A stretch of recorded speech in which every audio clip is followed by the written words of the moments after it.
start some music, don't we? Greetings and say. Dr. Fingers on the beats. I don't fuck with you, rockin' raccoons, a bunch of buffoons. Eddie Brock is Godzilla, Dr. Fingers is Doom. I make a TikTok gangster panic, anti-claim spray for any concern of static. I'm not concerned with the static, they head off with it. Bars, I'm hard with it, I make them forfeits, put them in the air. Just like a forklift, Dr. Fingers, Eddie Brock, the kings of the monsters. High-powered rounds pop ya, there is no mantra. You can't stop us talking shit, fuck around, you get stomped out. Catch you on social media sleeping, you gon' get knocked out. Dr. Fingers, one of the greats, OG Decepticons. Let's see how hard you are when the weapon's drawn. You best to recognize, every word is weaponized. I eviscerate your flow, so why you wanna step to I? You claim you rapping hard, you rappers rapping soft. You ain't about the action, boy, slap 'em up and back 'em off. We killin' with our worst raps, your bars are lame, we heard that. Messin' with the king of monsters, get that dirt nap. Get that dirt nap, best believe I squirt straps. Eagle turn your shirt to confetti, nigga blow out your back. King of the monsters, Eddie Brock will stomp you. Double barrel to your forehead, spray paint your wall with your pasta.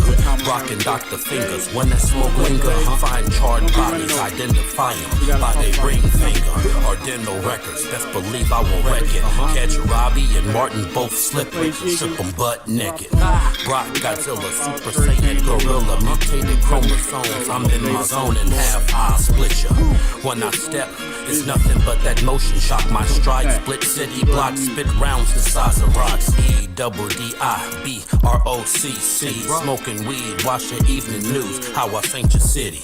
Spitting words that'll fuck up your mind. See this 9, hear her talk, let her talk to your mind. New rappers nowadays, listen, I'm not with that fuck shit.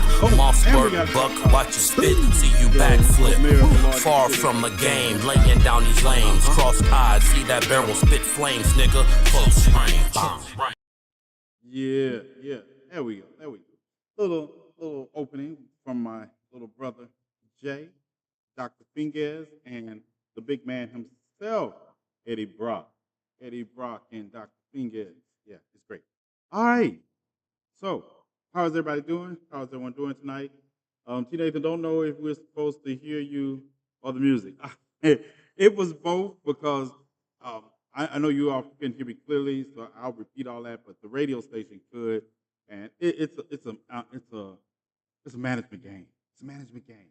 But that was Eddie Brock and my little brother Jay, Dr. Fingers, from his album Monsters. We got a lot of things to cover tonight. We're going to talk about Hurricane Helena and what is expected and the warnings. I want you all to get to everybody in Florida. If you have friends in the Florida, Big Bend area, the new forecast, we got to talk about that. We got to talk about Eric Adams being indicted. We got to talk about Clay Higgins and his racist ass statement about Haitians, because Haitians, for the MAGA supporters, have just become the new N-word. Can't say the N-word, so they refer to Haitians. And we're going to listen to Vice President Kamala Harris's economic speech today that she gave, and we got to get all that in. All right? So let's get it. Let's start off with, I want to start off with the weather. I want to definitely start off with the weather and talking about what we're seeing take place right now. I'm bring up this map, and I'm going to talk you all through it in radio. Don't worry. I got you. Dun, dun, dun. Pull up a map. All right, let's go and look at our map. Look at the map, and I want to tell you what the National Weather Service is saying about Hurricane Helena. Hurricane Helena is now predicted to reach Florida as a Category 4 hurricane, part of the frightening forecast of 130-mile-per-hour winds and high storm surges that bring a dire scenario for hundreds of miles of Florida's coastline, as entire communities should be evacuated. Helena reached hurricane status Wednesday and was forecast to grow more powerful and dangerous before making landfall Thursday evening on Florida's Gulf Coast as a devastating Category 4 hurricane, up from the expected earlier model of a Category 3. Weakening is expected after landfall, but the storm's fast moving speed will allow strong damaging winds, especially in gusts, to penetrate well inland across the southern United States. All right, so let's not take this lightly. If you know people in the Big Bend area of Florida, they have got to get out of it. They said the storm surge on this storm is expected to be um, of Katrina level. And you look at this area, they say he's on time, I'm on time. And you look at this storm, y'all had a lot to cover.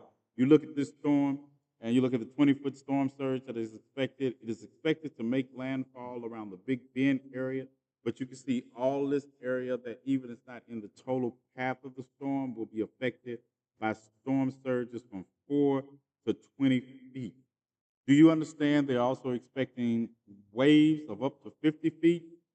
Look, if you are lying in the path of this storm as it makes landfall, you need to leave. You need to be out of there before this storm makes landfall on Thursday evening.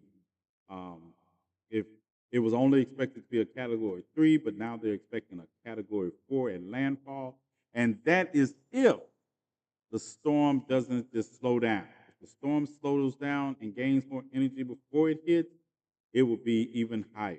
So if you know people in that area, if you know any people in that area, check out the path of the storm coming up through Big Bend, through Tallahassee, and up the eastern seaboard. This could be a devastating storm. It is better to err on the side of caution, take precautions, Petra, get your ass out of the, make sure you're not in the path of this storm and any other storm. And this is the thing. Just think if the government didn't, the government, FEMA is operating on the last continual budget. Um, so just think if they didn't reach a agreement on that FEMA could be taxed out on this storm alone. The devastation, um, yeah. So we'll be tomorrow night. We'll be following the storm, and we'll bring you information updates from the safety of Kansas, and we will talk about them. All right. So if y'all have any friends, any family, anybody in the area of Big Bend, look in this area at all, and look at this area up the on the western side of Florida, coming up around the Tallahassee area. Yeah, and yeah, sidetrack watching videos. Yeah. So let's make sure we notify our friends and families in that area that they need to get out of it. They need to get out of there. Hurricane of the potential magnitude that this hurricane represents. I looked at the size of now. If you all remember Katrina, things about Katrina was Katrina literally took up the entire Gulf of Mexico. Katrina was a huge storm. This is a tightly packed, fast-moving storm that wind gusts can easily reach 130 miles per hour in a Category 4 storm. This is not a survivable storm for you to be living on the coast, in a trailer, especially. It's wind surge, water, um, everything. This storm seems to have it all. So that's what we're looking at from Sarasota all the way up to the other side of St. Mark's, Big Bend area. Yeah, Florida's coast or just disaster areas waiting to happen. All right. Tampa is going to get flooded worse than Katrina is the prediction. Um, and like I say, we err on the side of caution. Don't even take chances with it. And be happy. I always tell people I am happier when the storm is not as devastating as they predict. But you should still take those precautions and understand that climate change is real. I grew up on the coast watching storms come in during my lifetime, and we got storms of these natures like once every 10 to 20 years. I mean,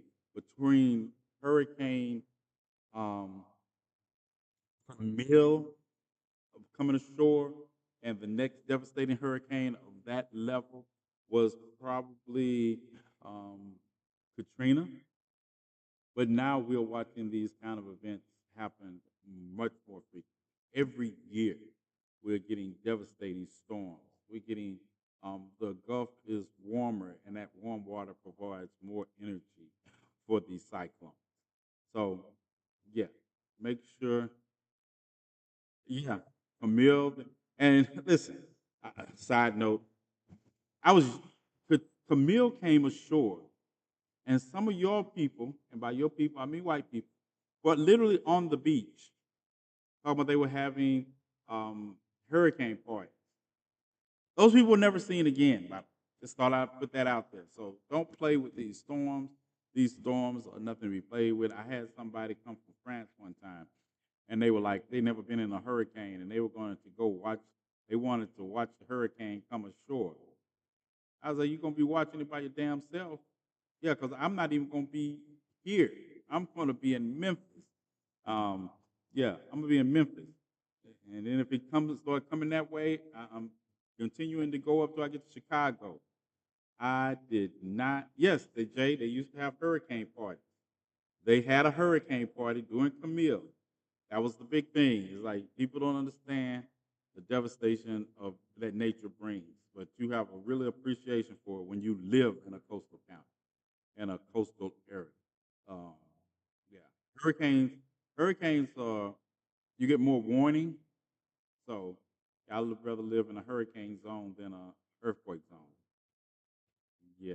Greetings and salutations, Siren. Greetings and salutations to all the Dora Milaje that have shown up. Um, so this is the thing. This is the thing. Now, and as you all, we're going to switch over because now I want to talk about racists in Louisiana or MAGA supporters or the MAGA party. Eric Adams is going to be before we go into talking about vice president. But let's talk about MAGA supporters and the reality of their racism. Yeah, let's get it. Dun, dun, dun, dun, dun,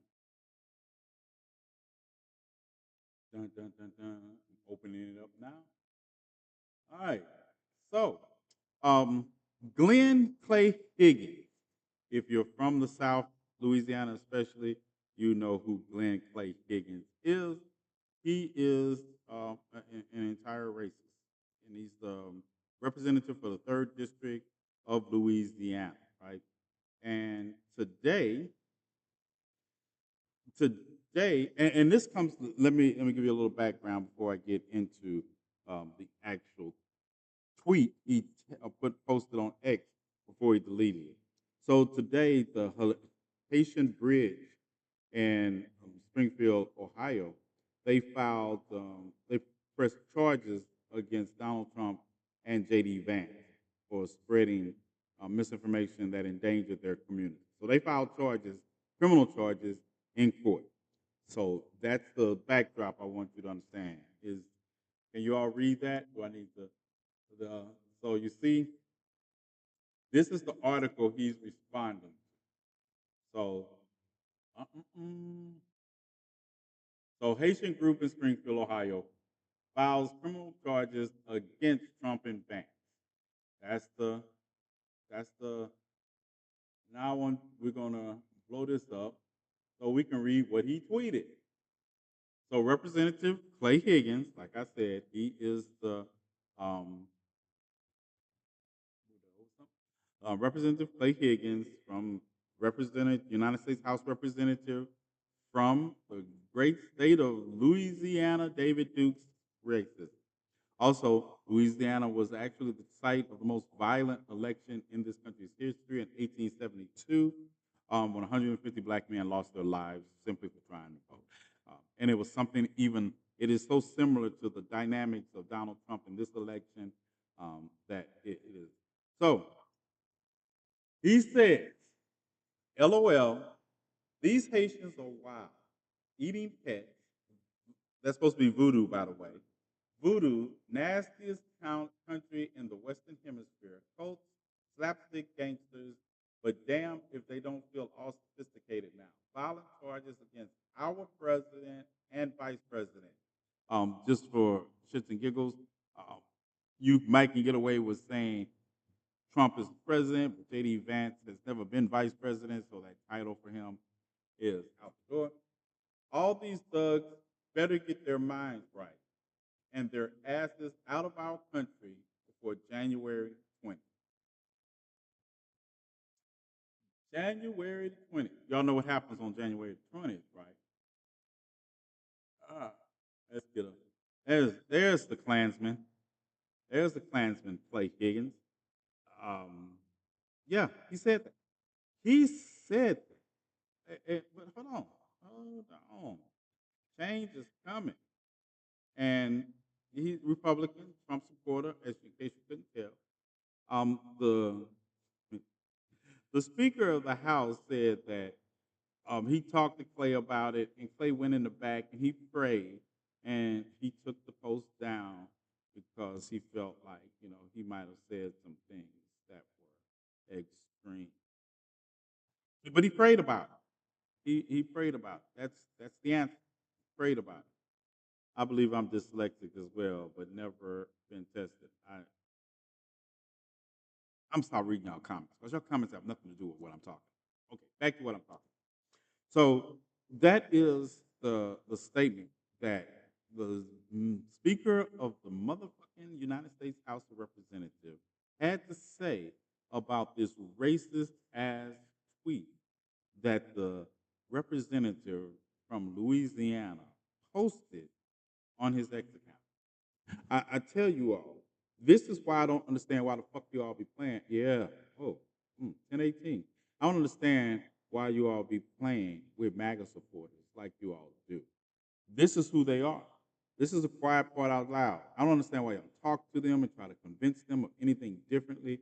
They are saying the quiet parts out loud, and now Haitian, when they say Haitian, they have that is just their new way of saying the N word, and they literally mean black and brown people because they're not talking about any other immigration in this country. They're not talking about the Europeans that come to this country and overstay their visas and marry a white man and become the first lady of the country. They're not talking about that.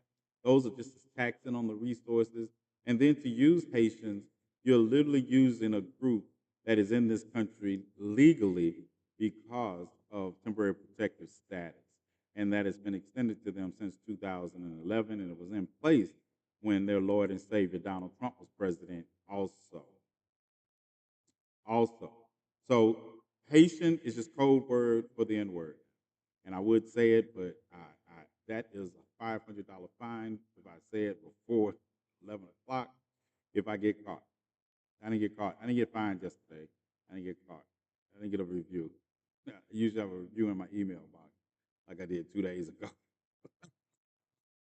But yeah, that's their way. So I don't see it. I don't see why you all do anything but cuss them out. I don't see what these debates with them are about. I don't understand it. This problem is not going away on November 5th, no matter what happens. So I don't understand what your long-term plan is, playing with racists who basically want you out the country that your ancestors and forefathers helped build, that will say these things and they will support these things. If you Liz Cheney spoke out about this, that tells you Liz Cheney spoke out about it, and that's why and she's not a part of the Republican Party of today. So I don't want to hear. I don't want to hear. Um, I'm still kind of bent out of shape from the last week, and especially yesterday. So I don't want to play anymore with you all. If you all are insisting on doing these things, you're going to do them without me. Yeah, because you all are saying you all don't care either. You all don't care. When you all extend grace and conversation and allowing people like this into your space and you're not cussing or throwing blows, you're just performative also. That's why I don't get past 800,000 followers because 80,000 people unfollow me when I say stuff like that. But you're just performative also.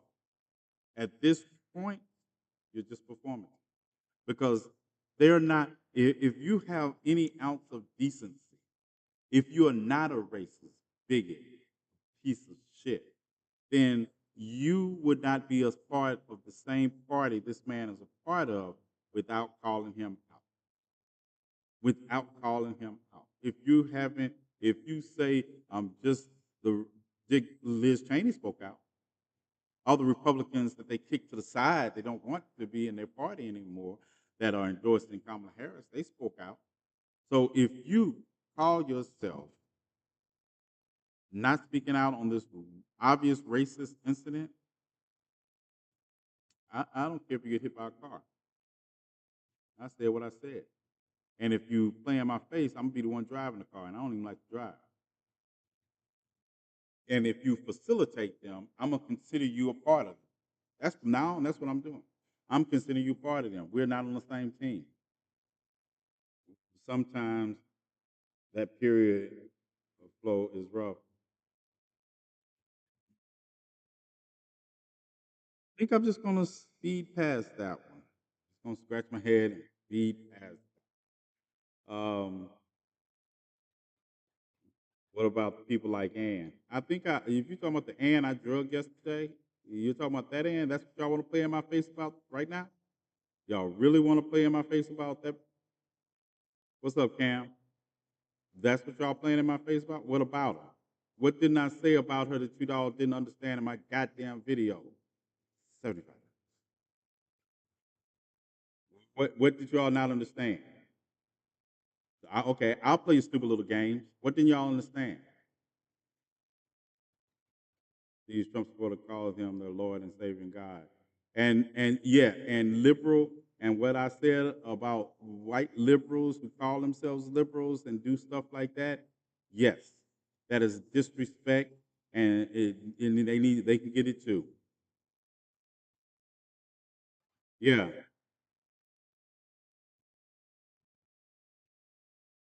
like I said, go on my main page. Go watch my videos sometime. I see how y'all follow my show and don't follow my videos. I'm not.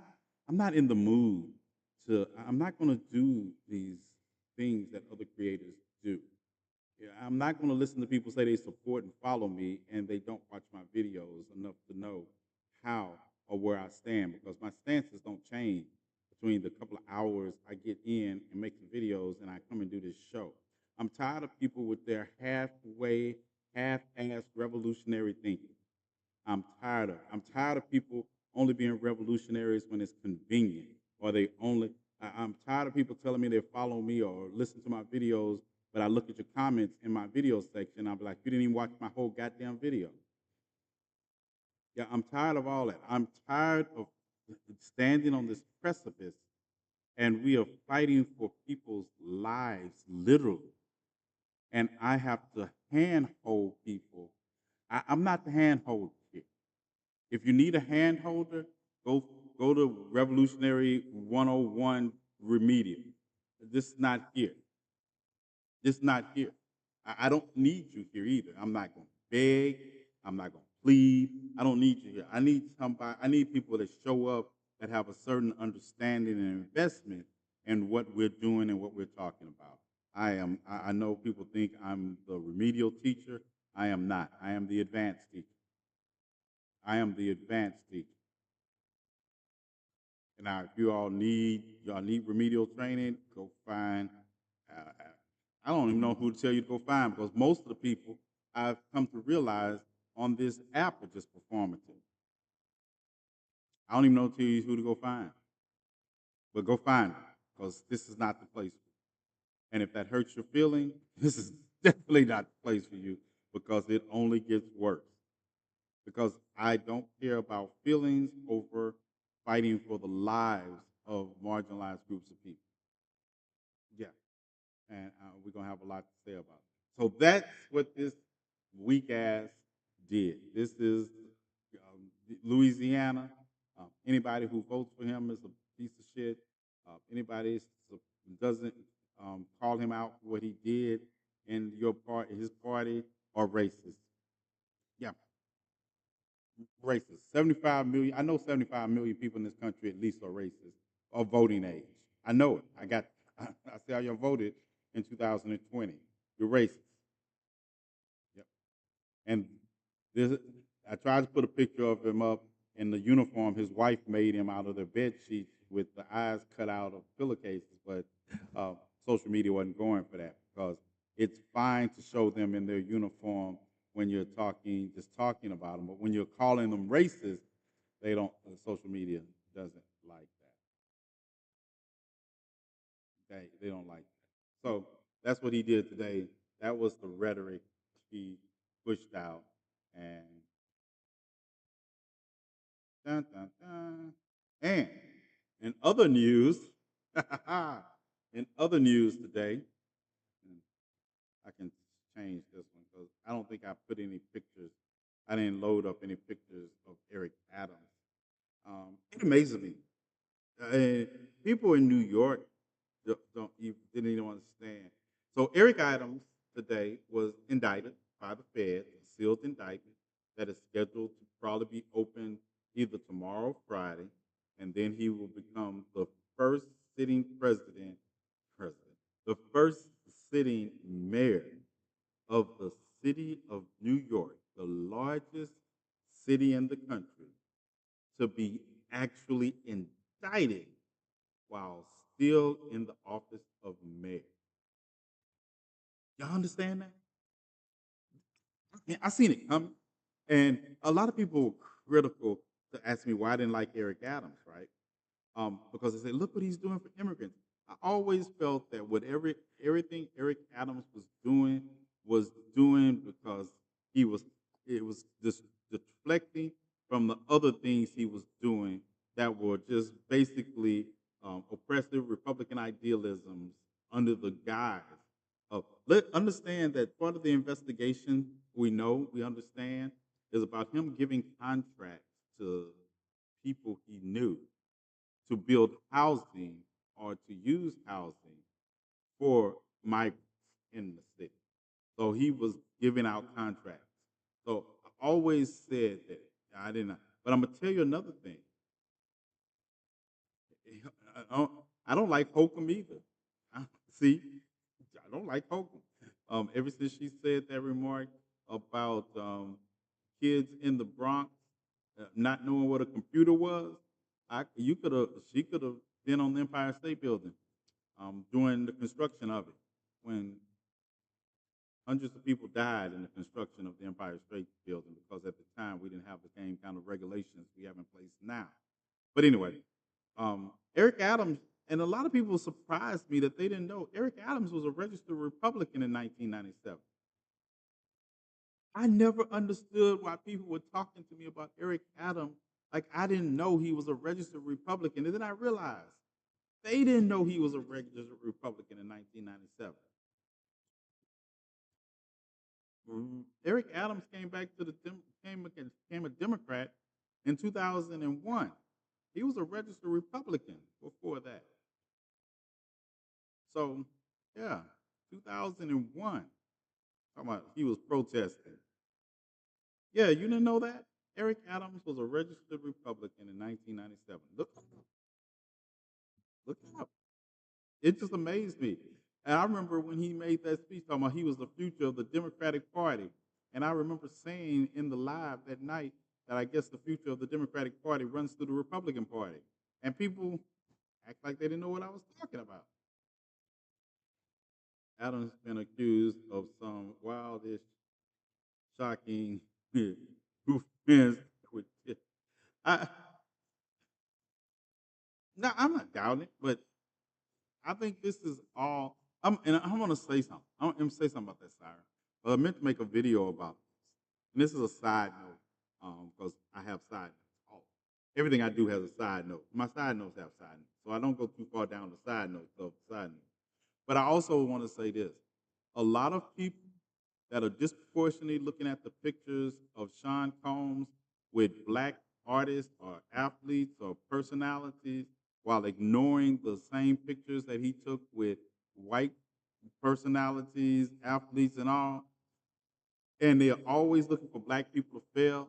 So it's like more people are associating Sean Combs' Diddy parties with black people because it's rooted in racism than they are the same white. Donald Trump is taking several pictures with Sean Combs, but I don't hear him talked about the same way that I hear LeBron James talked about or Kevin Hart. And I'm not saying these people are innocent or guilty, but if we're going to make pictures, um, yeah, my side notes have side notes. I tell you, that's what I be doing when I'm in my insomniac moment. I am I am doing side notes, mental side notes. But it's rooted in racism. It's rooted in the need to see black people, successful black people fail. Yeah, it's all. Until I get some indictments, until I get something else. Number one, I'm not rooting for black people to fail. I'm not rooting for everybody that took a picture with Sean Combs to be involved in this. I'm not rooting for that. I accept it with proof, but I'm not going out here and um, and doing that to our community. And we need to be careful of how we do that to our community.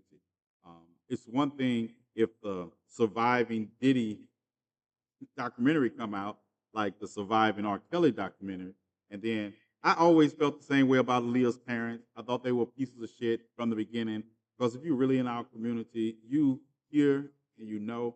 I always thought Aaliyah's parents were shit because like, how can you as who lets their daughter, underage daughter, go spend time with this man at his mansion without their supervision? Yeah, not me, not me. That they're a piece of shit. They just did it for the money. So yeah, I have a problem with them. But until we get that kind of proof, and the proof is coming, the proof is coming, and like I say, because if you listen to them, everyone is always going after Michelle and Barack anyway. Anything they do has been under scrutiny. They entire ever since he ran for the Senate in Ohio, in Illinois, but they never can smear them with it. They are they friends with Oprah? Are they friends with they friends? Look, I was friends with a lot of people that showed me who they were. That didn't mean we were involved in any of the same activity just because I hung out in public places with them. Yeah, I'm talking to yeah, y'all know who I'm talking. But anyway, so of course, uh, when I look at some of y'all sideways, don't be wondering why. It wouldn't have been me, Shay. Hey, look, it wouldn't have been me. As a matter of fact, you know, there's some people, there's some of us that live our lives and navigate our lives that people don't bring that kind of BS to us because they know the minute they bring it to us will be the last time they bring it to anybody. Don't they? It's the last time they bring it to anybody. I'm not reading your comments anymore, Reese. I'm putting you in the same category with Olivia. Yeah, I'm not reading y'all comments out loud anymore. Yeah, yeah, y'all be, yeah. Pirates comments are at least tinged with sarcasm.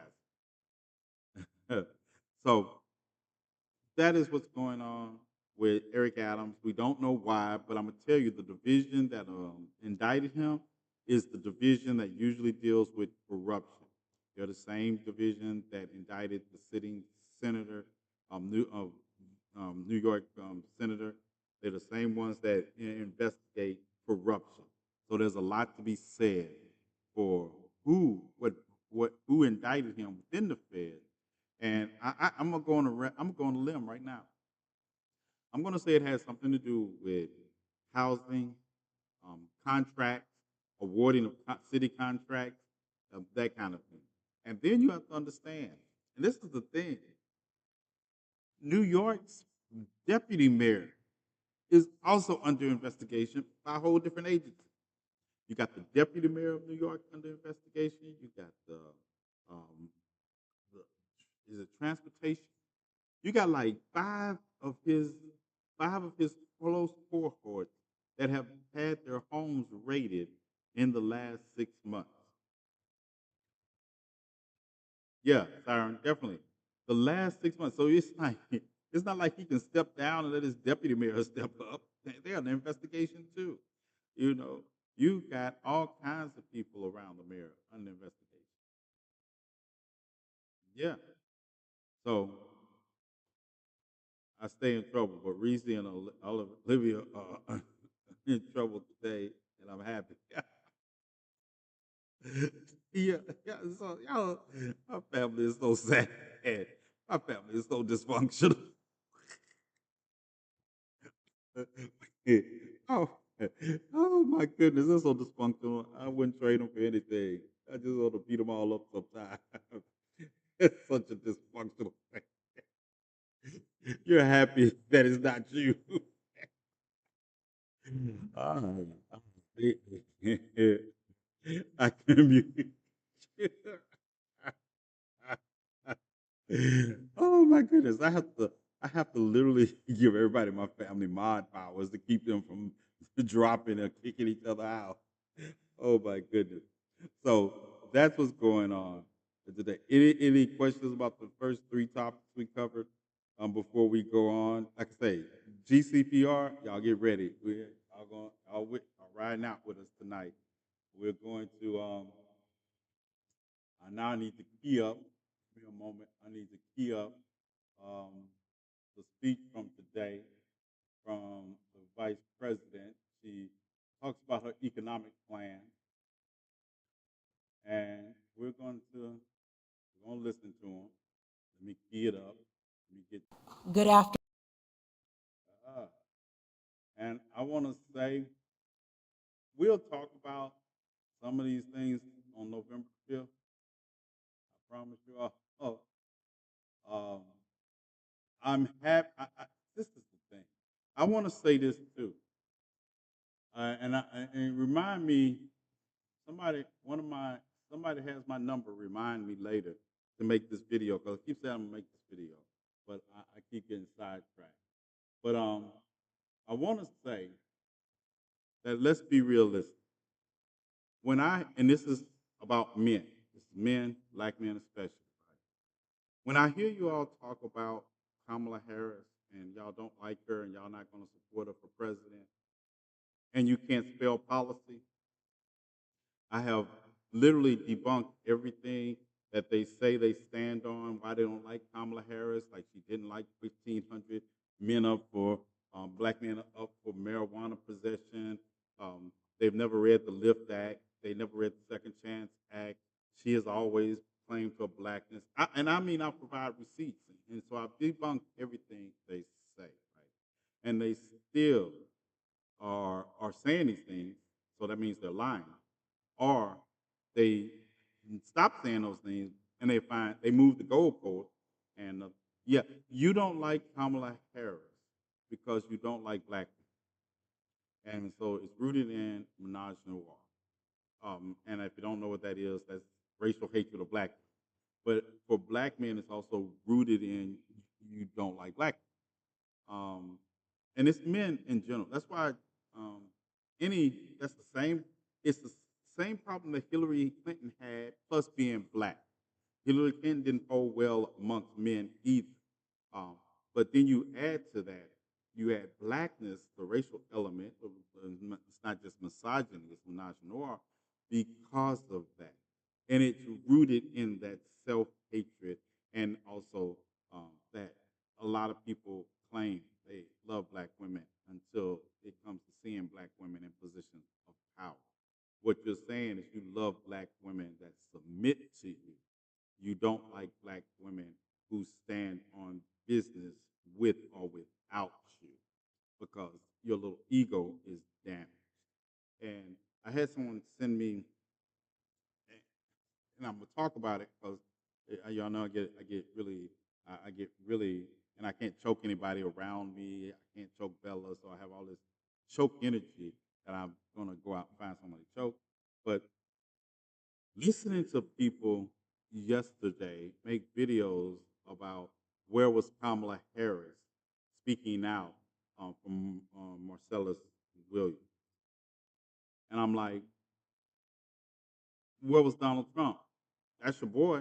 He didn't say anything either. But you expect not Joe Biden. You expect Kamala Harris to say something. You say and you preface it like, but she's always talking about black issues. Actually, Kamala Harris is always talking about issues that face us as a country. Um, that's what she's talking about. But you have this argument. because you don't like black women. You don't understand that you don't want to understand that if you are I'm being honest and I'm looking at it from the position of this is a Republican governor, who is a MAGA supporter. So what did I know he's going to do? If I say anything about this, of course, it's not going to, whatever y'all are trying, there's a slim chance of what you're trying to accomplish is going to occur anyway. But if I get involved in it, it's definitely a slimmer chance. Because Joe Biden or I don't know what y'all think the powers of the vice presidency is, because she's still vice president right now. She's not president. She's the leader of the Democratic Party, not the Republican Party. But you can't, this is a state crime. There is no pardoning somebody from the federal level for a state crime. So you look stupid. But you're doing that because it's rooted in your dislike of black. And I know, right? They want to always blame a black woman, like the black woman is responsible for you not challenging yourself and sleeping on, um, and sleeping on the couch. Yeah, like that's it. And women, period. I mean, I'm gonna tell you, the creator, the ancestors got together and they were like, "How should we create it?" And I know one of the ancestors were, "If y'all gonna give him all that, you can't make him a woman because he gonna go ballistic." They was like, they got together and they said, "Yeah, we can't make him a woman because he gonna go down there and tear wreck shop." Yeah, wrecking shop. Every cat call, you have to. You talk to your sister. I talk to my sister, and biological and otherwise, and they'll share stories with me. And my, I'm gonna tell you, my sisters don't tell me stuff intention. They don't tell me stuff intention. It's like little stuff. They know I will go to jail, and they'll go wait years to tell me something, and it just makes me more upset. And now I'm stalking them because I stalk them now to find out. But they'll tell me something about, yeah, when you remember this guy? And I said, yeah, I didn't like him, and I was like, yeah, and I went on a date. I said, you went on a date with him? How'd you go on a date with him? I didn't like him. Yeah, I just went on a date with him. And then you tell me what happened, like the first date, and he got his hands under your dress, and I'm like, what? Did you authorize this? And it's just like little passive aggressive things that women have to deal with on a daily basis. I'd have been in a women's prison. Yeah, I'd have been in a women's prison because I would have shot, maimed. Yes, yes, yes. Tell you, I would. And I know that's the difference. And I say that as a man. I say that as a man, and I understand that. And it's easy to talk about how you would navigate life if you don't have to navigate it by the constraints that women have in our society. And I don't mean to be dismissive, and I don't make, but I just know that as a man, when you all tell me these stories, and my sister had to realize a long time ago that I can't tell him these stories in the moment, which makes me feel bad because you're trying to protect me from killing someone. Because that's what I'm gonna do. Uh, That's why people don't tell me things sometimes until after the fact, because I am not the kind of person that just sits by. And everybody who knows me has to figure that out. They say, okay, if you tell T. Nathan, you must want craziness, right? Because he's going to be, he's going to show up with the most extreme form of solution. And usually that solution is my sister in here? Uh, yeah. And usually that solution, and she knows where I'm coming from today. And usually that solution is not going to be talk. I know I be trying to do a good job maintaining my calm when I'm talking to you all about this stuff. But once you all tell me something like this, all I'm thinking is, how do I eliminate the problem? I'm not I'm not nuanced. I might be talking to you all calm, cool, and collective, but my brain is saying, if you tell me a name, Look, let me tell you. And I think they figured that out too. Because I'll be talking, I'm being calm because I want as much information as possible. Because if I get excited, you're not going to tell me something. So if I just calm and calmly talking about it, that means I'm fishing for information. I'm fishing for as much information as possible. And then, trust me, I'm not the same. I'm not the same little 16-year-old that put somebody in a trunk and and left them in there for a day longer than necessary. Right? I'm not that guy anymore. So if I decide, at this age, I'm 40 years removed from that trunk incident that everybody wants to talk about. I'm 40 years removed from that. Trust me. But I have never been removed from the attitude that led me to put somebody in the trunk in the first place. Don't ever think that. don't ever think that. I am that guy. So when I'm talking to you all, I'm trying to figure out the situation. I'm trying to figure out plausible deniability. I'm trying to figure out that I promise you they never bother you again. I don't care who they are. I don't care who they are. I don't care what I have to go through. I'm gonna told somebody one day. I think it was Reese. It was Reese, or or it might have been Jay. I said, if you see me in a red dress and high heels walking into somewhere, don't say anything. Don't ask me no questions. Pretend like you don't know me. I'm on a mission. That is how I think. That's why I don't get bent out of shape by anything, because I know me.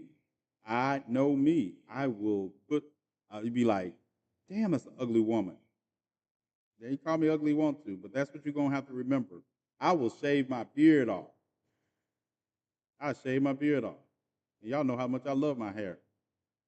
But I will do all that. You ever listen to the song XX? Yes. Yep.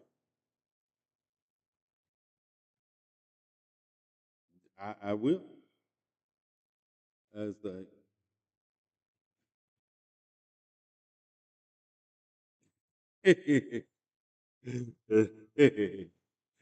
so that's what it is.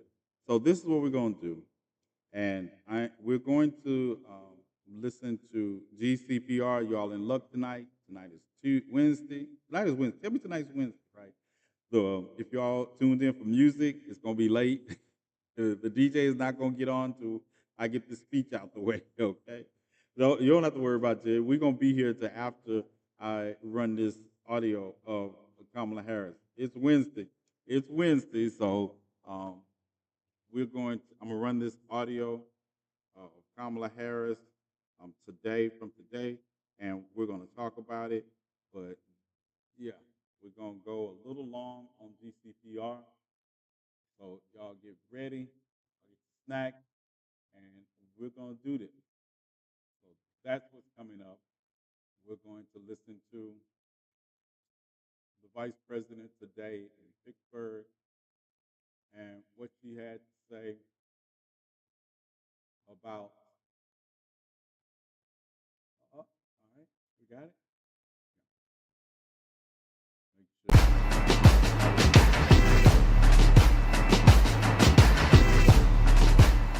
Good afternoon, everyone. Good afternoon. I got an audio check. Y'all get ready. Thank you. Thank you. You know, I try to do the thing. I try to do the thing. I know you know, I got beautiful. I got the Dora Milaje. I got sisters. I got to keep them impressed. Right. We're gonna listen to Kamala Harris. Well, it's good to be back in Pittsburgh. Thank you all. Thank you. Thank you. Please have a seat. Please have a seat. Andrea, thank you so very much for that beautiful introduction and for your leadership. It really is my honor to be with you today. Thank you. And thank you to Risa and the Economic Club of Pittsburgh for hosting us today. And I also want to thank Mayor Gainey for being here. Mayor, you greet me each time I come to Pittsburgh. I thank you so very much for that and your leadership. Thank you. So, hello, friends. Let's get started. Okay. So we gather at a moment of great consequence. In this election, I believe we have an extraordinary opportunity to make our middle class the engine of America's prosperity, to build a stronger economy where everyone, everywhere, has a chance to pursue their dreams and aspirations, and to ensure that the United States of America continues to out-innovate and out-compete the world. Over the past 3.5 years, we have taken major steps forward to recover from the public health and economic crisis we inherited. Inflation has dropped faster here than the rest of the developed world. Unemployment is near record low levels. We have created almost 740,000 manufacturing jobs, including 650 at the battery manufacturing plant over in Turtle Creek.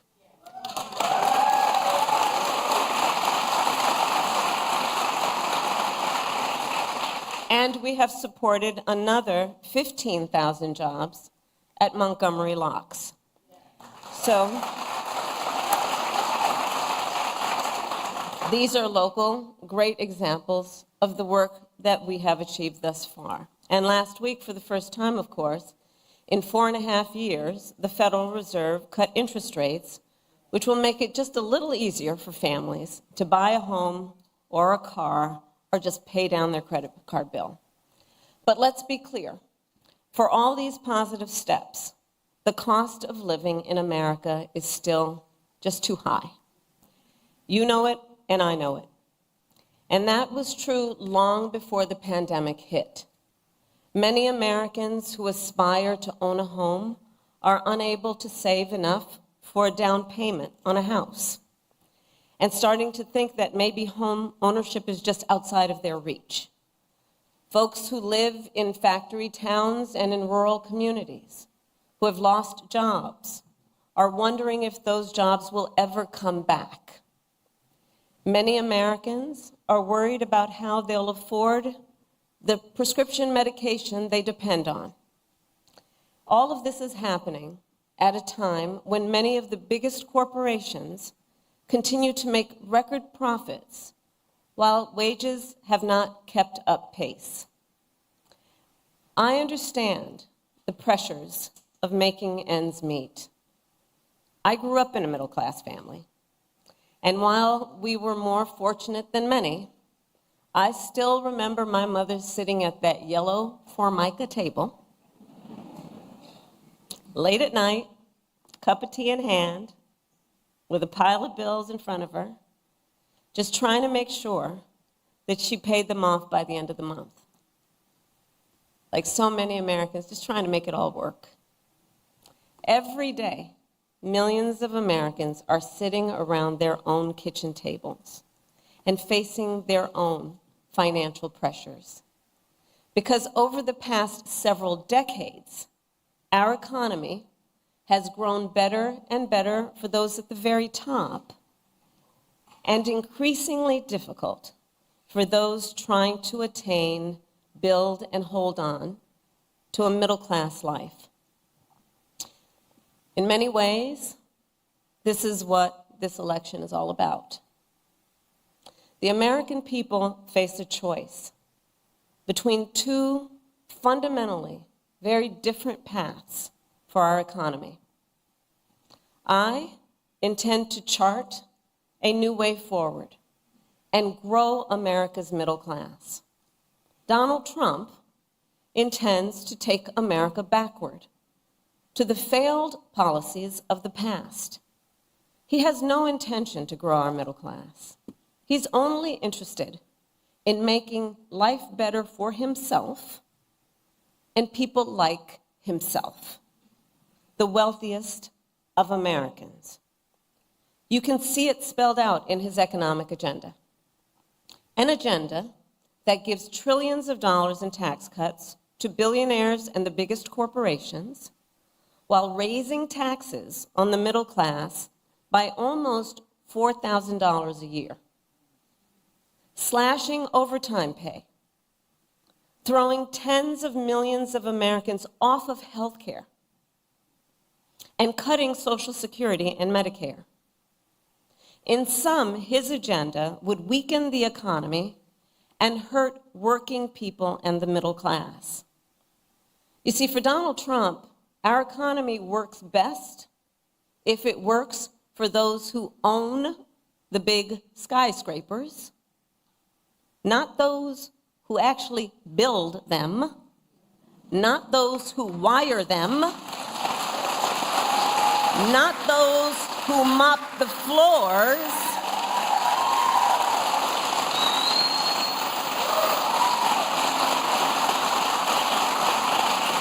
well, I have a very different vision.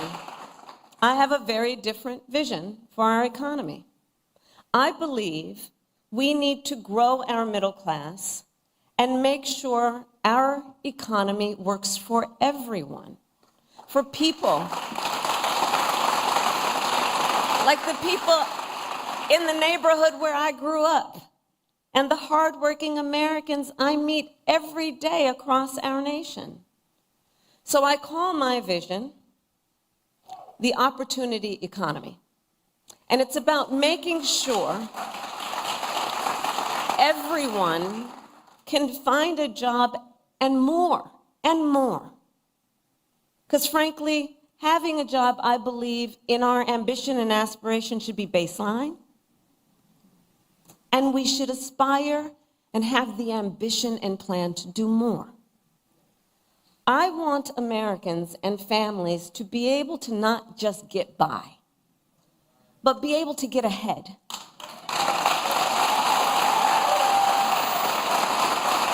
To thrive.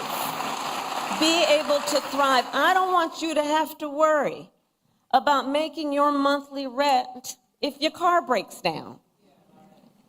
I want you to be able to save up for your child's education, to take a nice vacation from time to time. I want you to be able to buy Christmas presents for your loved ones without feeling anxious when you're looking at your bank statement. I want you to be able to build some wealth, not just for yourself, but also for your children and your grandchildren, intergenerational wealth.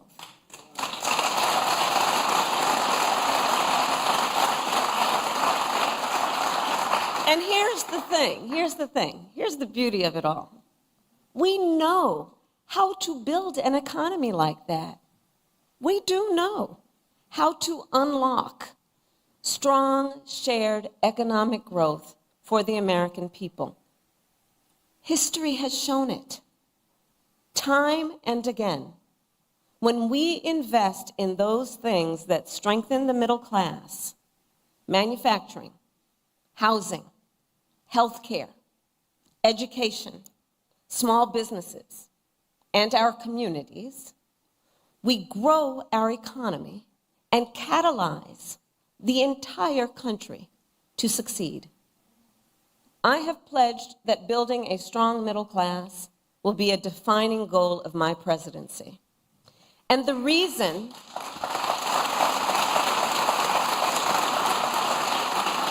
But let me tell you, the reason is not about politics and it's not about ideology. From my perspective, it's just common sense. It's just common sense. It's actually what works. When the middle class is strong, America is strong. And we can build a stronger middle class. The American economy, we know this here. The American economy is the most powerful force for innovation and wealth creation in human history. We just need to move past the failed policies that we have proven don't work. And like generations before us, let us be inspired by what is possible. As president, I will be grounded in my fundamental values of fairness, dignity, and opportunity. And I promise you, I will be pragmatic in my approach. I will engage in what Franklin Roosevelt called bold, persistent experimentation.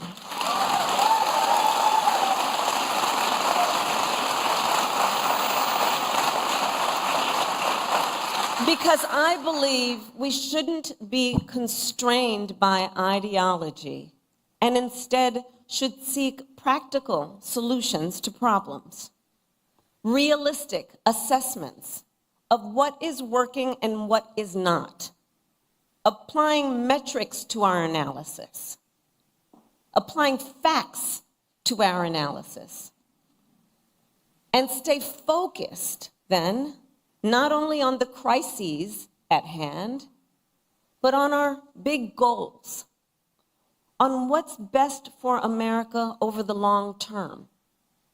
And part of being pragmatic means taking good ideas from wherever they come. Listen, you all know my career. Andrea shared it with you. I am a devout public servant. I also know the limitations of government.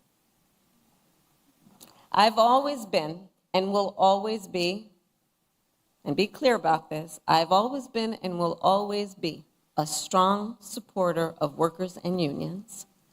And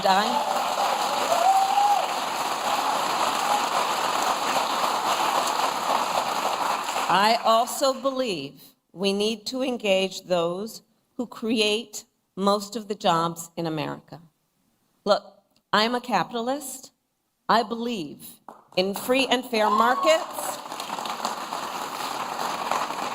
I believe in consistent and transparent rules of the road to create a stable business environment. And I know the power of American innovation. I've been working with entrepreneurs and business owners my whole career. And I believe companies need to play by the rules. Respect the rights of workers and unions, and abide by fair competition. And if they don't, I will hold them accountable. And if anyone has a question about that, just look at my record as Attorney General.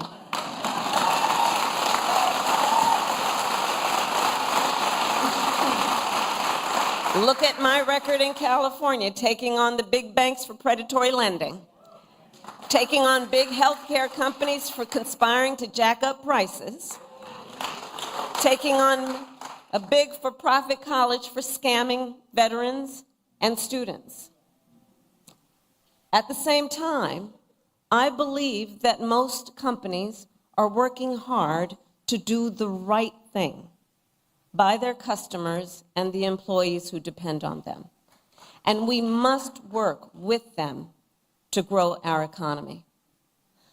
I believe an active partnership between government and the private sector is one of the most effective ways to fully unlock economic opportunity. And that is what I will do when I am president. I will target the major barriers to opportunity and remove them. We will identify common sense solutions to help Americans buy a home, start a business, and build wealth. And we will adopt them. So let's start then with the first pillar of an opportunity economy, which is lowering costs. So I made that our top priority for obvious reasons, because if we want the middle class to be the growth engine of our economy, we need to restore basic economic security for middle-class families. To that end, the most practical thing we can do right now is to cut taxes for middle-class families and individuals. And that's what we will do. Under my plan, more than 100 million Americans will get a middle-class tax break. That includes $6,000 for new parents during the first year of their child's life. To help families cover everything from car seats to cribs. We'll also cut the cost of childcare and elder care. And finally, give all working people access to paid leave, which will help everyone caring for children, caring for aging parents, and that sandwich generation, which is caring for both.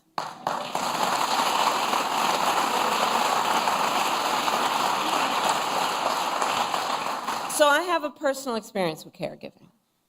I remember being there for my mother when she was diagnosed with cancer, cooking meals for her, taking her to her appointments, just trying to make her comfortable, figuring out which clothes were soft enough that they wouldn't irritate her, and telling her stories to try and make her laugh.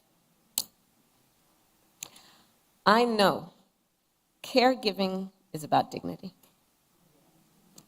It really is. And when we lower the cost and ease the burdens people face, we will not only make it then easier for them to meet their obligations as caregivers, we will also make it more possible for them to go to work and pursue their economic aspirations. And when that happens, our economy as a whole grows stronger. Now, middle-class tax cuts are just the start of my plan. We will also go after the biggest drivers of cost for the middle class and work to bring them down. And one of those, some would argue one of the biggest, is the cost of housing. So here's what we will do. We will cut the red tape that stops homes from being built and take on, in addition, corporate landlords who are hiking rental prices.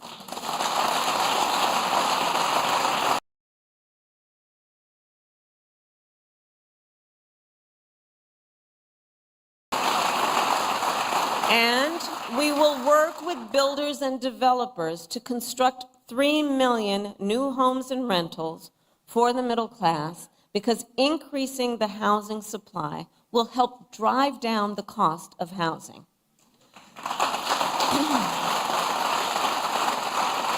We will also help first-time homebuyers just get their foot in the door with the $25,000 down payment assistance. Because the goal is clear. Let's help more Americans afford to buy a home, which we know is a critical step in their ability to grow their wealth and intergenerational wealth. And we will work to reduce other big costs for middle-class families. We will take on bad actors who exploit emergencies and drive up grocery prices by enacting the first ever federal ban on corporate price gouging.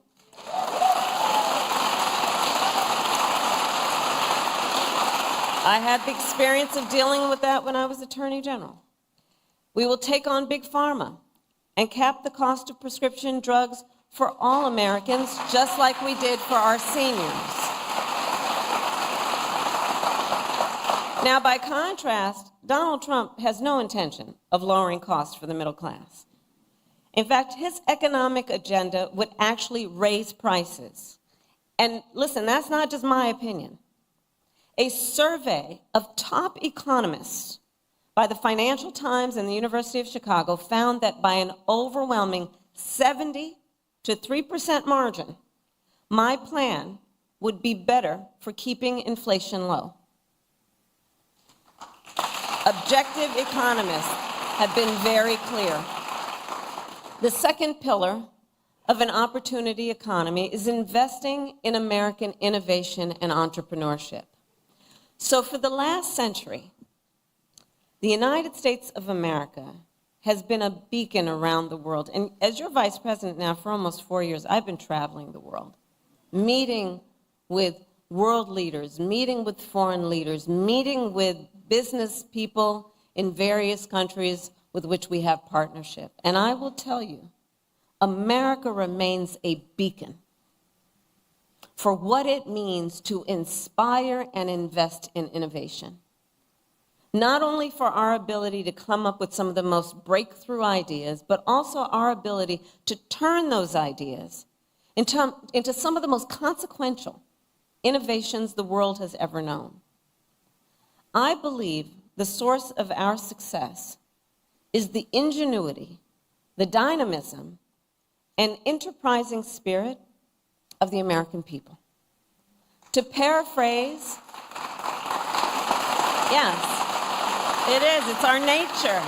It's our nature. To paraphrase Warren Buffett, since the founding of our nation, there has been no incubator for unleashing human potential like America. And we need to guard that spirit. We have to guard that spirit. Let it always inspire us. Let it always be the source of our optimism, which is that spirit that is so uniquely American. And let that then inspire us by helping us to be inspired to solve the problems that so many face, including our small business owners. So as I travel the country, what I hear time and again from those who own small businesses and those who aspire to start them is that too often an entrepreneur has a great idea, not too often, that's good, and they have the willingness to take the risk, but they don't have access to the capital that they need to make it real. And as Andrea said, not everybody was handed on a silver platter $400 million and then filed for bankruptcy 6 times. Oh, I said that. I actually said that. Well, we can make it easier. We can make it easier for our small businesses to access capital. On average, it costs about $40,000 to start a new business. But currently, the tax deduction for startups is only $5,000. So currently, for startup costs, the tax deduction is $5,000. Well, in 2024, it is almost impossible to start a business on $5,000, which is why, as president, I will make the startup deduction 10 times richer, and we will raise it from $5,000 to $50,000 tax deduction. And provide low and no interest loans to small businesses that want to expand. All of which will help achieve our ambitious, some would say, but that's okay, let's be ambitious, our ambitious goal of 25 million new small business applications by the end of my first term. I know this is very achievable. And for anyone here who is a small business owner, works for a small business, or has a small business in your life, you understand what I'm talking about in terms of when we build up our small businesses, what that does to entire communities to lift them up economically, civically, culturally, and in every way. Small businesses, the point being, help drive our economy. And they create nearly 50% of private sector jobs. And they strengthen our middle class. And if we can harness the entrepreneurialism of the American people and unlock the full potential of aspiring founders and small business owners, I am optimistic that no one will be able to outpace us. By contrast, Donald Trump, when he was president, has been described by one of the nation's leading experts on small businesses in a piece he published in a major paper as not being good for small businesses. In fact, the title, wait, because I'm bearing the lead right now. One of the leading experts on small businesses published a piece in one of the major newspapers, and the title, I'm going to quote, "Does Donald Trump hate small businesses?" And their answer was yes. Their answer was yes. Because at the same time that Donald Trump was giving a tax cut to big corporations and billionaires, he tried to slash programs for small businesses and raise borrowing costs for them. Instead of making it easier, he actually made it more difficult for them to access capital. And that's not surprising, because Donald Trump just does not prioritize small businesses. He does not seem to value, frankly, the essential role they play. But look, when I look at small business owners, I see some of the heroes of our economy. Not only entrepreneurs, but as I said, civic leaders, community leaders, part of the glue that holds communities together. The third pillar of our opportunity economy is leading the world in the industries of the future and making sure America, not China, wins the competition for the 21st century.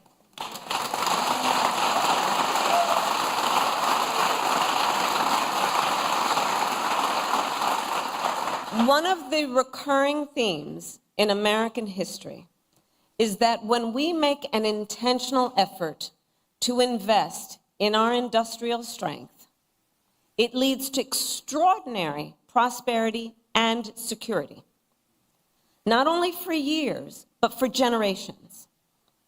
Think of Alexander Hamilton having the foresight to build the manufacturing capabilities of our new nation.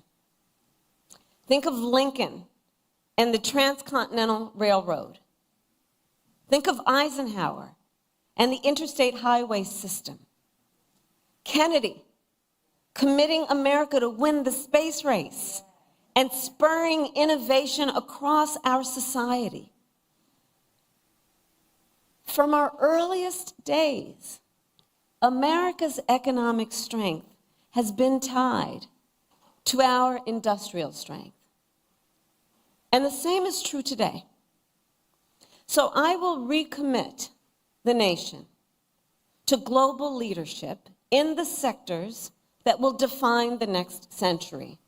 We will invest in biomanufacturing and aerospace, remain dominant in AI and quantum computing, blockchain and other emerging technologies, expand our lead in clean energy innovation and manufacturing,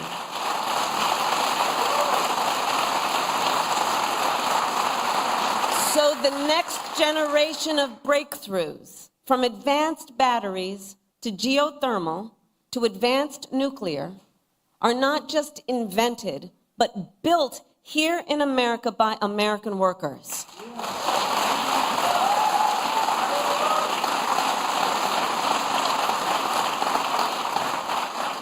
And we will invest in the industries that, for example, made Pittsburgh the Steel City by offering tax credits for expanding good union jobs in steel and iron and manufacturing communities like here in Mon Valley.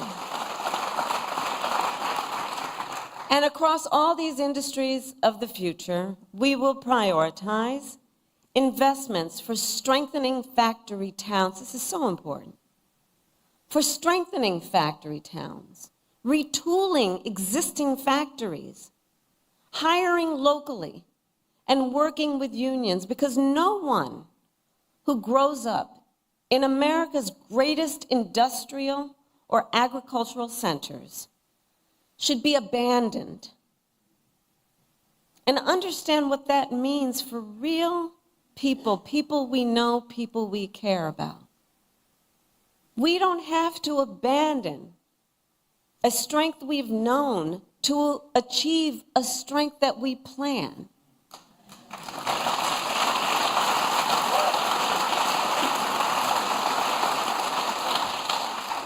And here's what else we will do when I am president. We will double the number of registered apprenticeships by the end of my first term.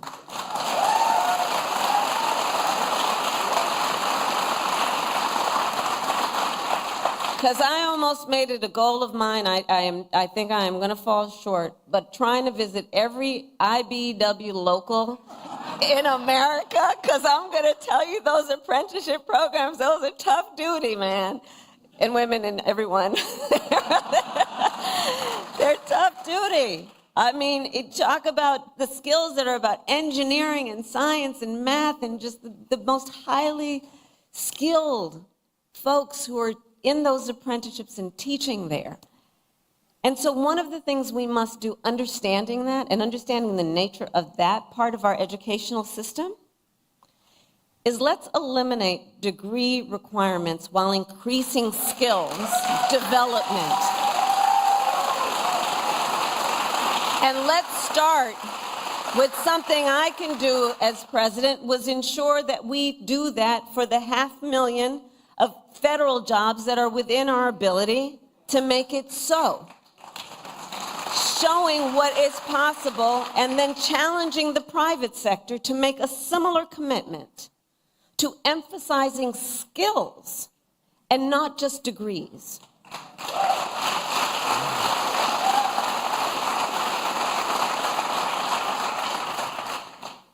And we will reform our tax laws to make it easier for businesses to let workers share in their company's success. And I will challenge the private sector to do more, to lift up workers through equity, profits, and benefits, so more people can share in America's success and prosperity.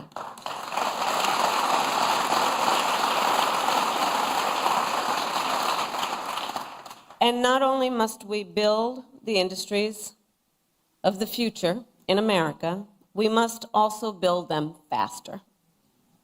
You know, there's a time for patience, and there's a time for impatience. That's not in Ecclesiastics, but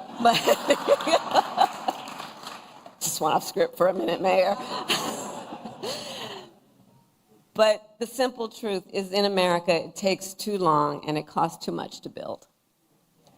Whether it's a new housing development, a new factory, or a new bridge, projects take too long to go from concept to reality.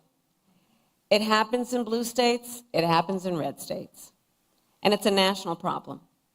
And I will tell you this, China is not moving slowly. They're not. And we can't afford to either.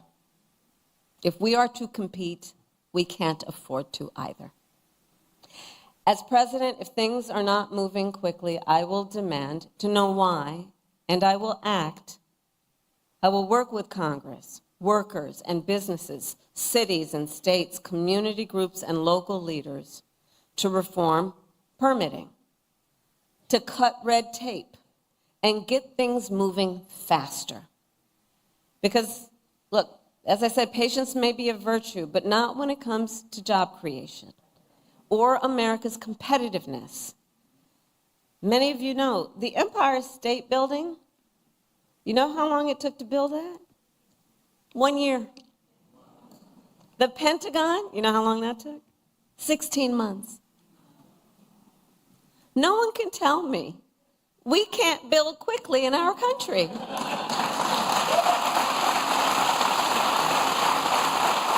I've got empirical evidence. Now look, my opponent, Donald Trump, well, he makes big promises on manufacturing. Just yesterday, he went out and promised to bring back manufacturing jobs. And if that sounds familiar, it should. In 2016, he went out and made that very same promise about the Carrier plant in Indianapolis. You'll remember, Carrier then offshored hundreds of jobs to Mexico under his watch. And it wasn't just there. On Trump's watch, offshoring went up and manufacturing jobs went down across our country and across our economy. All told, almost 200,000 manufacturing jobs were lost during his presidency, starting before the pandemic hit, making Trump one of the biggest losers ever on manufacturing.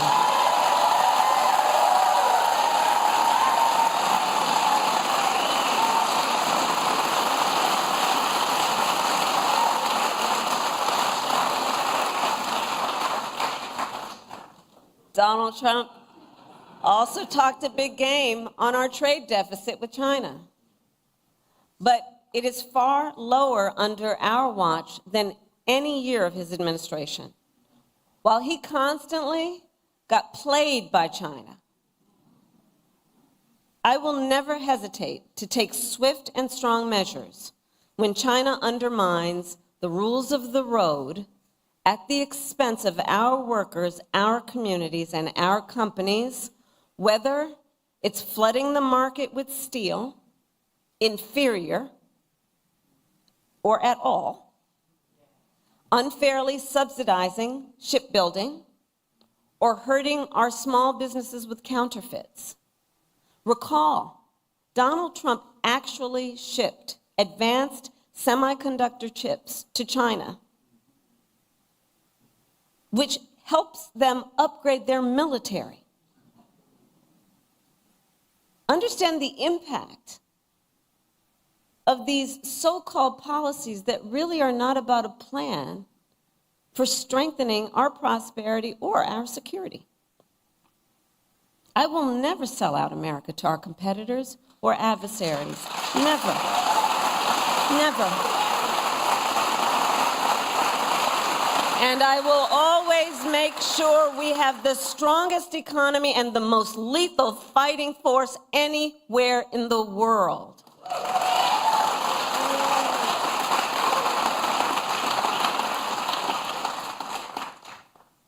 So at this pivotal moment, we have an extraordinary opportunity to chart a new way forward, one that positions the United States of America and all of us who are blessed to call this home for success and prosperity in the 21st century. You know, there's an old saying that the best way to predict the future is to invent it. Well, that is the story of the Steel City. That is the story of the Steel City. The city that helped build the middle class, birth America's labor movement, and power the rise of American manufacturing. And the city where Alan Newell and Herbert Simon launched the first AI research hub at Carnegie Mellon.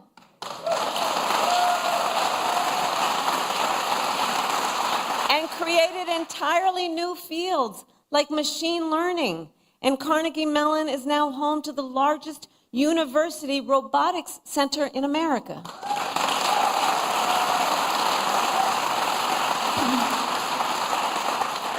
So the proud heritage of Pittsburgh, I so strongly believe, reveals the character of our nation. A nation that harnesses the ambitions, the dreams, and the aspirations of our people, seizes the opportunities before us because we see them, because we believe in them, and then invents the future. That is what we have always done. And that is what we must now do.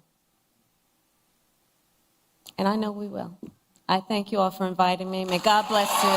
And may God bless the United States of America. Thank you all.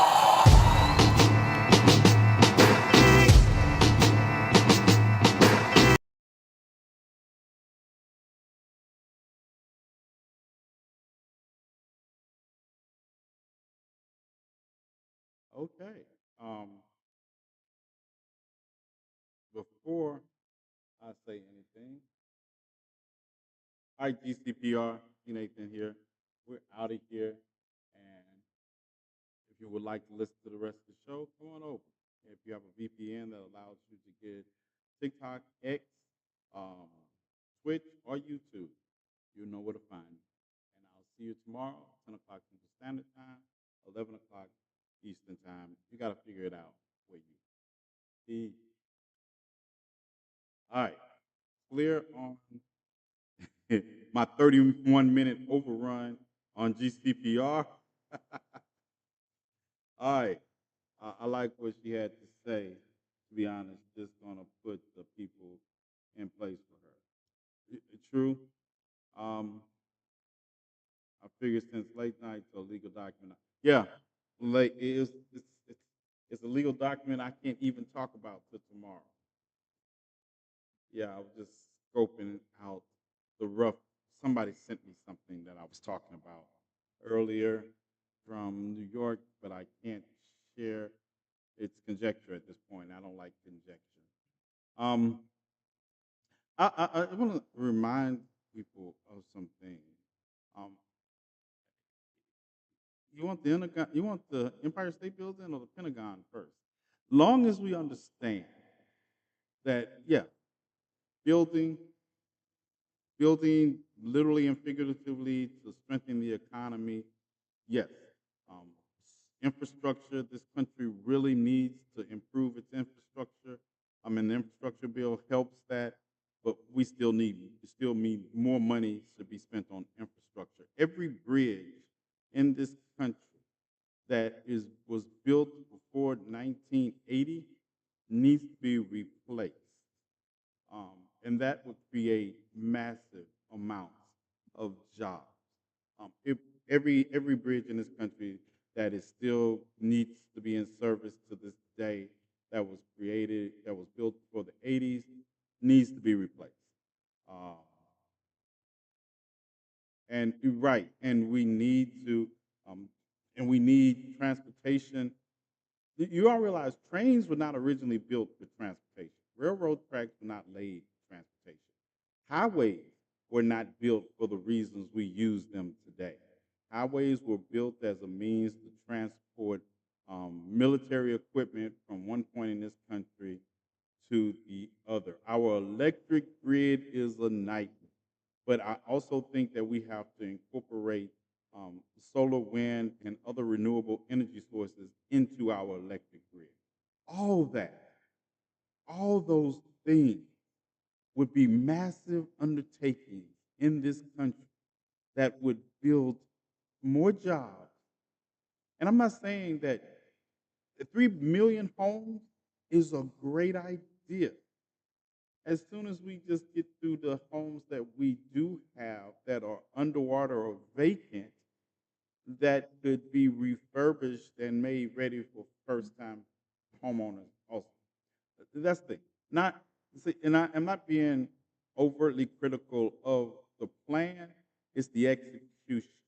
Because we also have to talk about making sure that we don't remove the safeguards that are in place, because buildings, like, yes, it's an impressive feat, and I think the actual, and this is just the petty.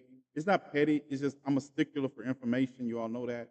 So I think the actual, the Empire State Building was a year and 45 days. Somebody can check me out, but I remember that. Um, the, in Pentagon was a little over 16 months, but take the Pentagon for instance. Because, oh, let's take the Empire State Building first.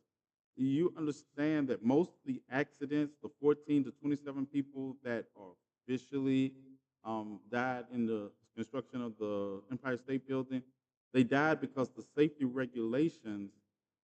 I'm correct. Thank you. Um, thank you. Our the information, I mean, when we were built, the regulations that are in place now were not in place then. And you can't build to that level and in that, even with the technology we have, we're talking about sky. I don't think personally, I know we love skylines, we love to look at city skylines, but I would rather talk about the development of infrastructure, transportation. Can't wait to have a good discussion at work about this. I would rather talk about, like say, it's the economy. Um, it's hard for her to navigate talking about the economy because we deal with consumer confidence. And at this point, consumer confidence is actually divorced from the GDP. A lot of people feel the effect because for so long we were operating from COVID and all that, and a lot of people feel that effect because, to be honest, we have surplus gas, We had a surplus of a lot of things, except toilet paper for some reason, and we didn't spend as much on things because we wasn't doing as much. Energy prices and all that. And so that's a feeling. I'm not going to take that away from anybody because how people feel in the face of reality is also how they choose to vote. So that's why I don't really get into these conversations, except with people who want the information about what the economy is actually doing. But yes, 3 million homes is one thing. Um, infrastructure, adding on to the $2 million infrastructure bill, including all bridges past a certain age, and updating our railways and catching up with the rest of the world, the rest of Europe and Asia with high-speed railways. And also, a lot of people are not going to like this. A lot of people are not going to like this. And as somebody who doesn't drive, I guess it's different from me, but we need a form of long distance public transit, and that would also is based in magnetics and electricity more than we need gas. Um, we do need that. I know people don't like that. People, something I find ironic is almost every skyscraper finished its building around the time of a major economic crisis. Yes, 15-minute neighborhood. Yes, I mean you think about Japan. Let's look at Japan, because Japan has one of the most well-developed bullet train systems with the electromagnetic rail train system. Can you imagine we could build a train system that had a high-speed rail system with that extended from New York to California? Okay, just the one line first from New York to California, and offshoots of that line would take you to every major city. You could have terminals along the way. Chicago could be in there. You could, it depending on how you wanted to go. That would allow a high speed train that travels in excess of 300 miles per hour. Just think about what you could do with that. And you could leave your car at home. You know, it's just all kinds. I like the idea. We should look into it more. It would benefit more, even if we had three railways. Like you all remember when you were studying um, the Santa Fe, the Pacific, and the Atlantic rail lines and how they would meet. Did anybody study that besides me about the history of railroads in this country and how they were built by indentured service, and like black people and the Chinese immigrants that were in the country, and how they built these structures, the Santa Fe, the Pacific, um, the Illinois, the California, all these, and all how they met. We could do that. And I just mean for passengers. We could keep the old railways, and we could also strengthen them and use those for the purposes that they were purposed for military transportation and um, cargo shipping. But we could use these rail lines for people. So you can go see grandmother, and you don't have to take the car, and therefore, you could take the railways there. And it would be like we could make California to New York a neighborhood. We could make it, and we could make it inexpensive. Um, I don't know. I think of how I would rule because I don't do. This is some of the things I would realize, and I take this from if you've ever studied ancient civilizations in Africa that built these large monuments and that irrigated the Nile. They did it. That's conservative. That's a conservative estimate on the travel on the railway. Um, okay, Google, how fast do bullet trains travel in Japan? 186 miles. On the website CNN.com, they say, speeding a little, Japan's Shinkansen bullet trains introduced the world to modern high-speed rail travel. The train over driving somewhere. Right. So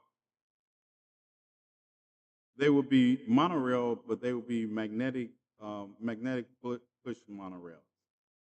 Yes, they would be that. They would be that, and you could. It cut out. I couldn't hear it all. Okay, y'all didn't hear my goop. Yeah, and those are the bullet trains, and we would have the technology to do it better. Because the longer the distance you travel, the more speed you can build up. The longer distance you travel, yeah, the longer distance you travel, the speed builds up because it's braking that keeps you from accelerating to a certain distance, certain speed, right? But 300 is the optimum speed, um, but you have to take into account braking. So, but New York to Los Angeles, you know, extend them up. You can have one from California. We could cross our country and monorail. We have enough space. We have all that. Like I say, and then infrastructure bridging. I understand why we're focused on the housing market, because people act like they forgot the housing market bubble busting um, pre-pandemic, and then how people's houses went underwater during the pandemic. Those houses still exist, people. Mm. I mean, I understand everybody wants their dream house, but for starter house, I think starter homes should be just that. We have homes that are standing empty in neighborhoods that could be refurbished and neighborhoods revived and for starter homes. And you can always save up money, move out. Yeah, it's a big undertaking, but so I'm gonna tell you, it Cam. What I am thinking is a bigger undertaking than that. This undertaking would be somewhere on the line of the TVA times 100.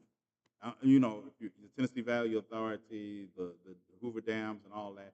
If you can imagine the historical significance of that project and think about what we're talking about doing is the equivalent of sending people to the moon over and over and over and over again. For we think about sending people to the moon straight for 25 years is the undertaking I would be talking. It'll take my skills to do something that's significant, right? But it takes vision. It would take vision. Sometimes Pirate kills me because he has an ability to read my mind. but and I think that's the thing that I envision for our society. I envision that we could take the next 25 years and make a leap in our society by infrastructure, by by creating and using what we have without taxing resources that we don't have to the point that they're talking about taxing. Yeah, yep. No, no, my child. All right. So yeah. So that's what I say. And then we have to also do it with regulation. And then hmm, another unpopular idea is that our NASA should take back being responsible for all government space travel. All government space travel should be under NASA. It doesn't mean that private industry can't get into space travel, but we shouldn't be depending on space travel at private industries' um, output to be responsible for government space travel. I think that we have we are past the time. We talk about going. NASA's supposed to be focusing on the Mars trip, but you're focusing on the Mars trip with the help of the Artemis rocket. And Artemis rocket is actually developed in a private industry, so we're on the timelines associated with a private industry's profit. No, just me. This is just me. I'm just, you know, laying out my economic plan. Somebody else wants to lay out theirs. I'm just laying out my economic plan and making my argument for it. But you know what? I also understand that most people, that the audience she was talking to doesn't think that grand. You know, it doesn't take us. It won't take us long to build 3 million new homes. It would just divert the resources from doing the things we're talking about. I don't want Musk to be near space travel or to be.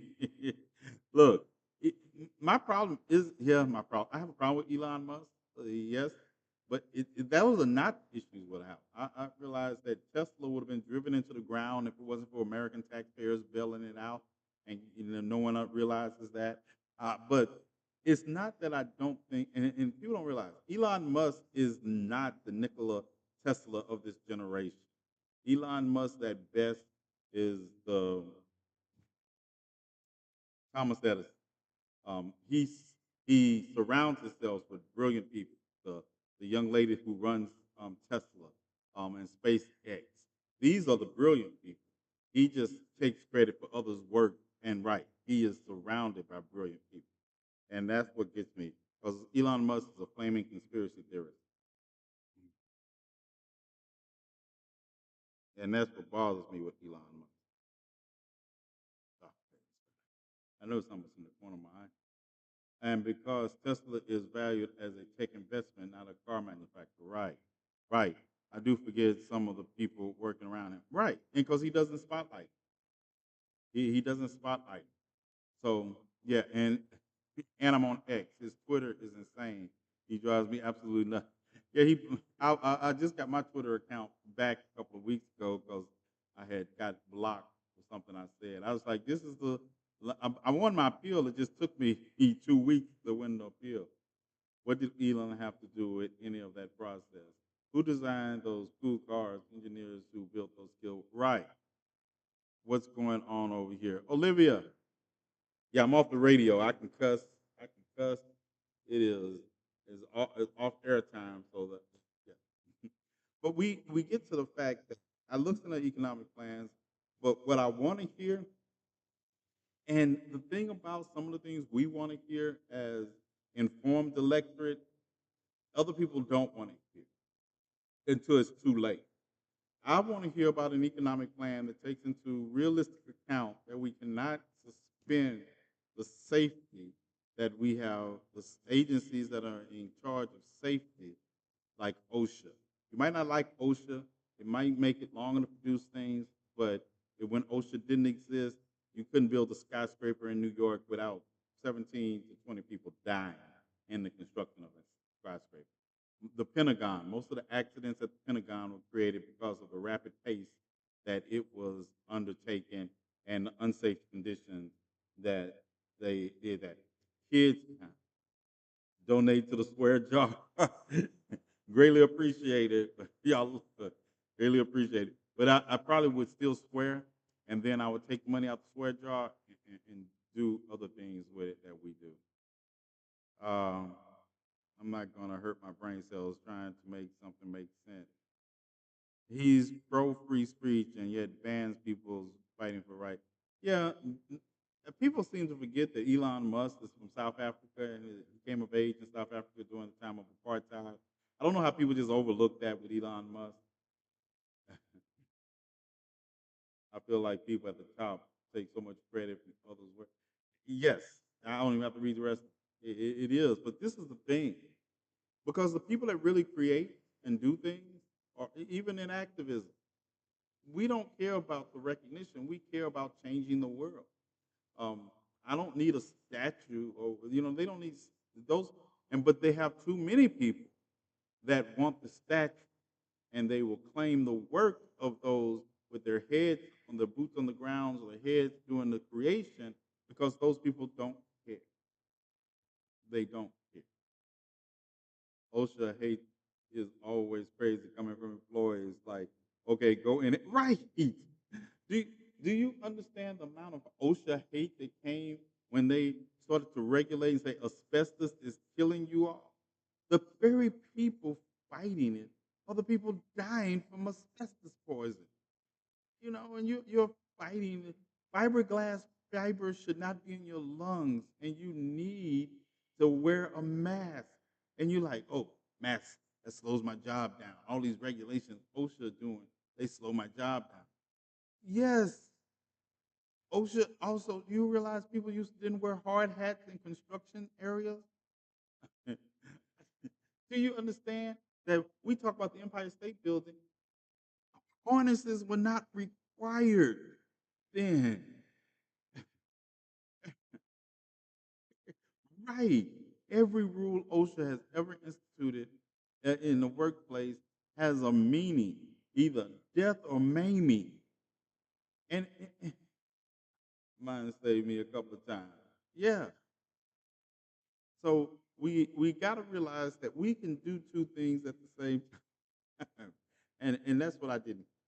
So, and I'll say this because I walk a tightrope, and I know that this election is going to come down to just a couple of few 100,000 votes in 7 states.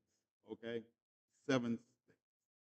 And one of the things that I've come to the realization of is that we're not rocking the apple cart because I don't want people not to turn out.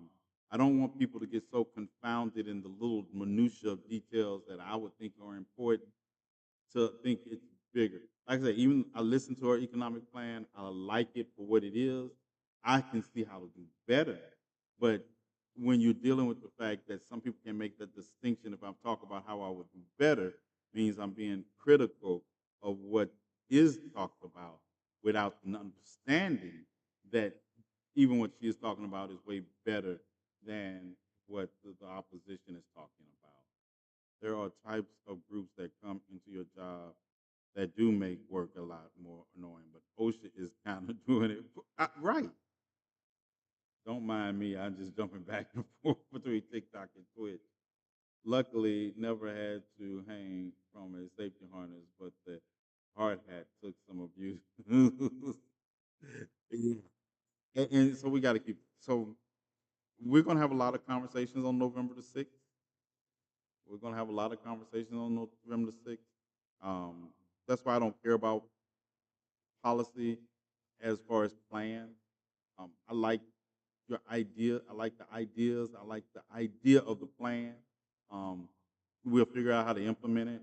It's like it's like if you're like me, I'll go somewhere and I was like, I know what I want to do when I get there, but as far as how to do it, I'll figure it out when I get there.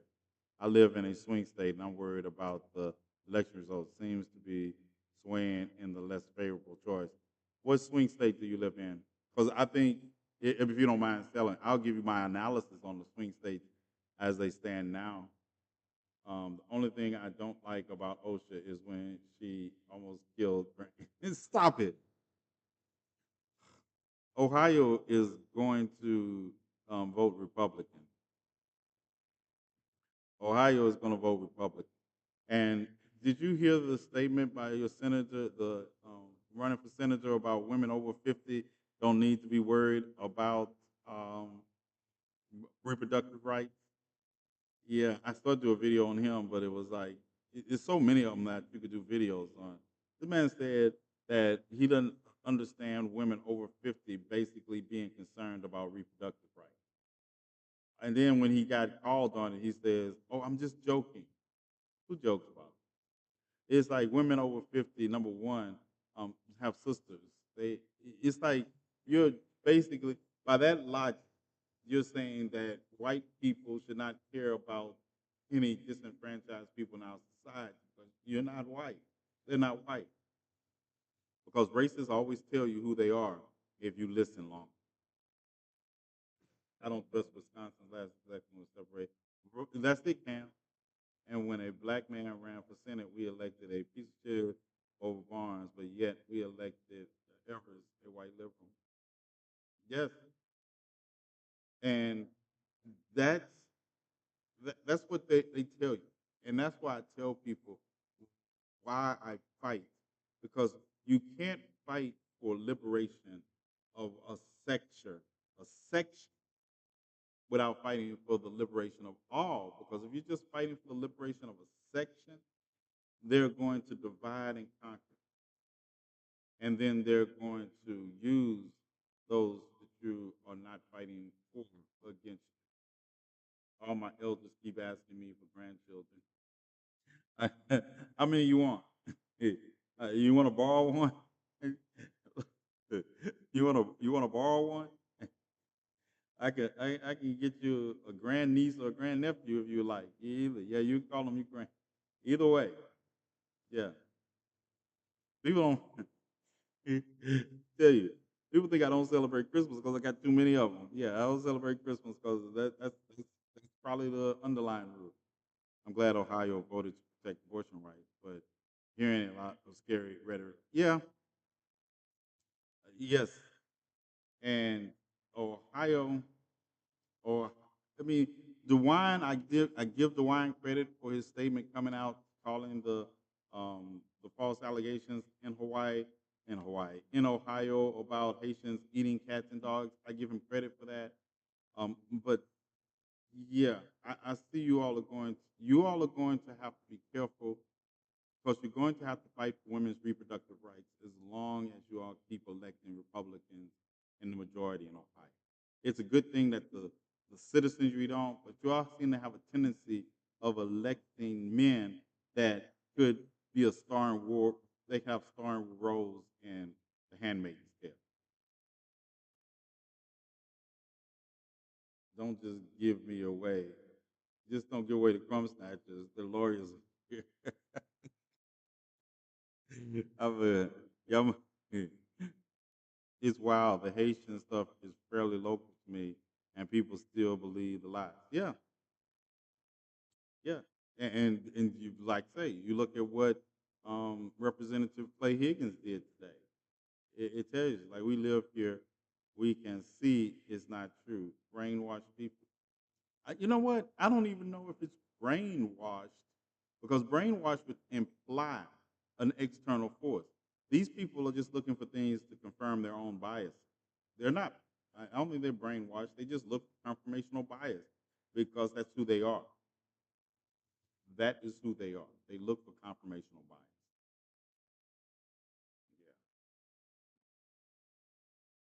Yeah. I can borrow a 6-year-old Sour Patch Kid. Yeah. But that is the reality of it. And until we start wrapping our mind, it's like I will be in my comment section, and most of the people that are in my live right now, I don't see any of y'all who comment without watching the full video. I guess that makes sense. I hate to see it either way. Yes, imagine you hate to see it. Imagine being the victim of it. Imagine being the victim of it. Hating to see it requires action to stand in between the victims of it. My brother stay telling me whatever I do, don't make many me.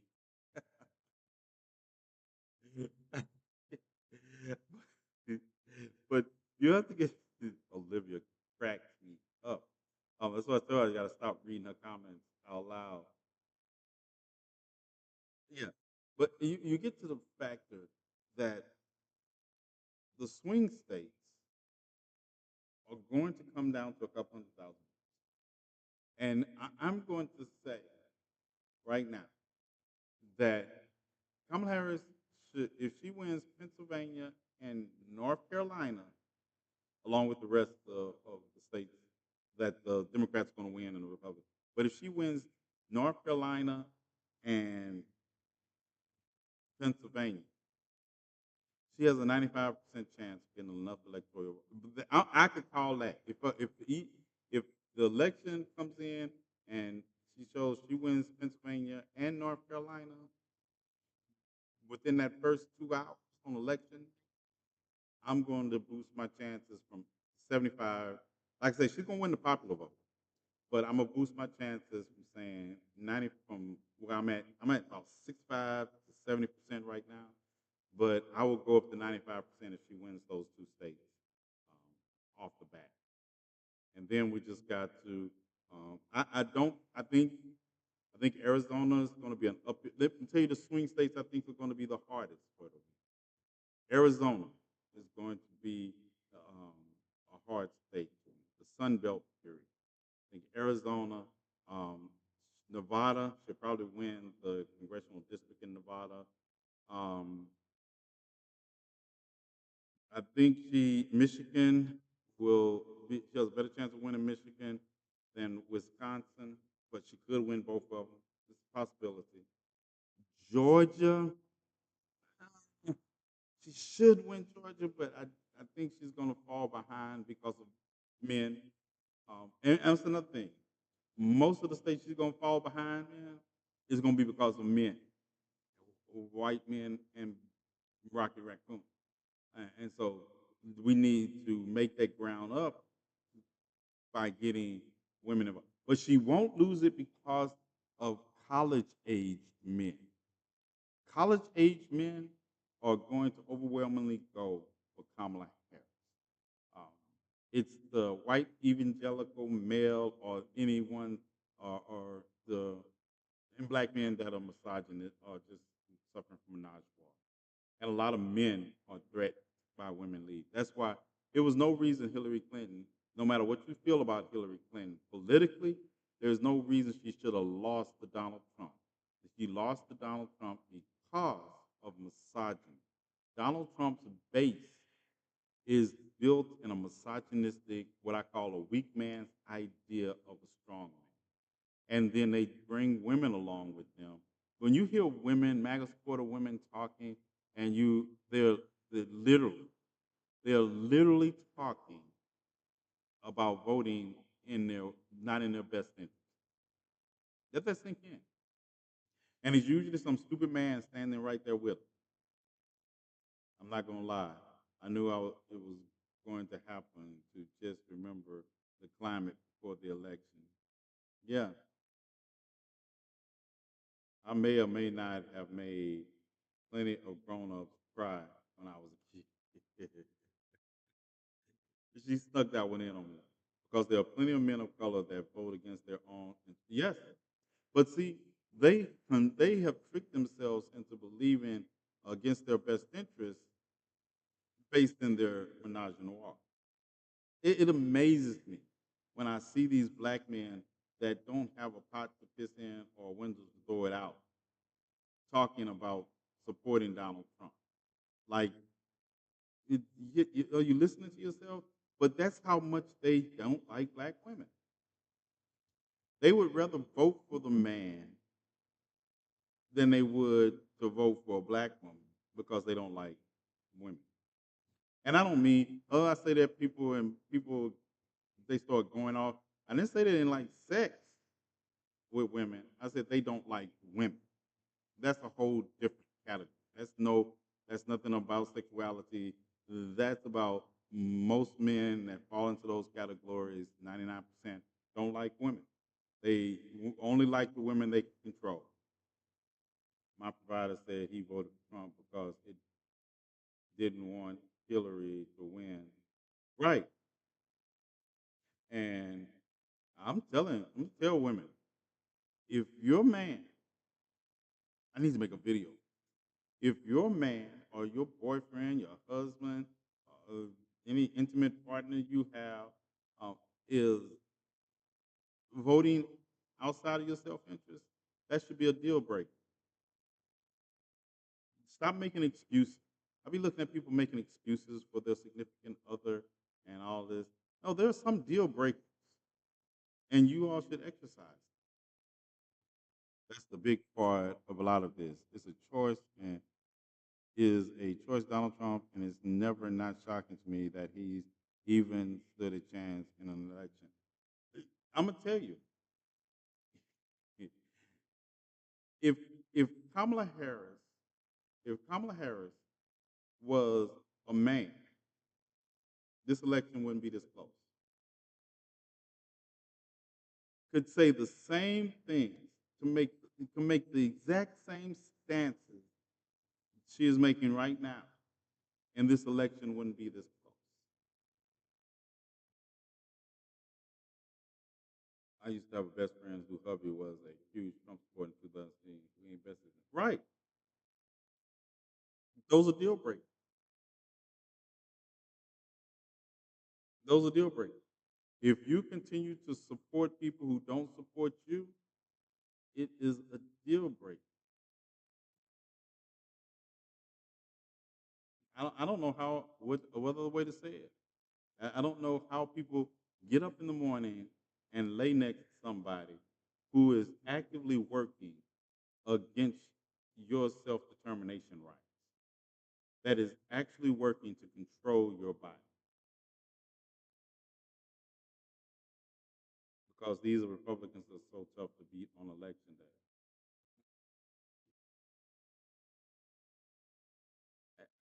I think you have to beat them before election day. That's the problem. You have to beat them before election day.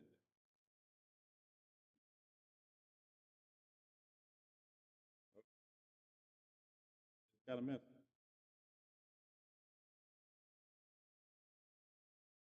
Um, I don't know. You just saw this. I don't know. I'll check. All right, y'all. All right, y'all. Love, much respect. I got to get out of here. I will talk to you all tomorrow, 10 o'clock Central Standard Time, 11 o'clock Eastern Time, unless something comes up. But until then,